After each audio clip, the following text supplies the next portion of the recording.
మేమందరం కూడా ఒకే ఒక్క అంశాన్ని మీ ముందు పెట్టాలనుకుంటున్నాం. ఇటీవల కాలంలో ఆంధ్రప్రదేశ్ ప్రభుత్వం బీసీలకు అట్రాసిటీ చట్టాన్ని తీసుకొచ్చింది.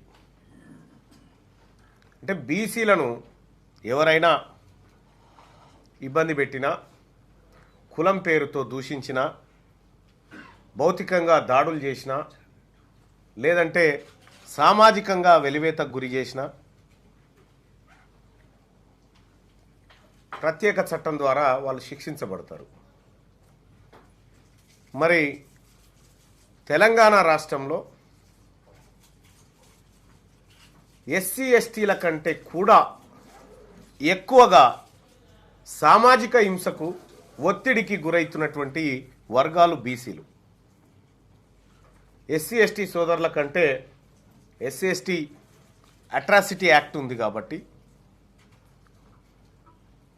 వాళ్ళకి కొద్దో గొప్ప రక్షణ కవచంగా ఉంది.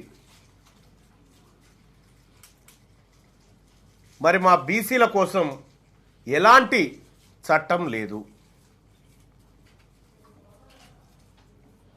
సోషల్ బైకాట్కి సంబంధించినటువంటి అంశాల్లో మహారాష్ట్ర, కర్ణాటక లాంటి ప్రాంతాల్లో కొన్ని సెక్షన్స్ లేదంటే కొన్ని శిక్షలు ప్రత్యేకంగా ఉన్నప్పటికీ తెలంగాణ రాష్ట్రంలో బీసీలకు ఎలాంటి రక్షణ చట్టం లేని కారణంగా జరుగుతున్నటువంటి దాడులు, హింసను కళ్ళ ముందు కనిపిస్తున్నటువంటి దృశ్యాలను చూసిన తర్వాత తెలంగాణ రాష్ట్రంలో ఉన్నటువంటి బీసీలకు ప్రత్యేకమైనటువంటి అట్రాసిటీ చట్టాన్ని కల్పించాలని ఈ సమావేశం డిమాండ్ చేస్తూ ఉంది.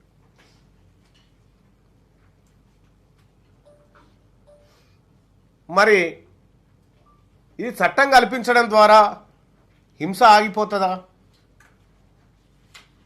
ఇవన్నీ చేసిన తర్వాత ఇంకా ఎవరు బీసీల మీద దాడులు చేయరా అంటే అది చెప్పడానికి కూడా లేదు. అల్టిమేట్గా కింది వర్గాలు అధికారంలోకి వచ్చినప్పుడు మాత్రమే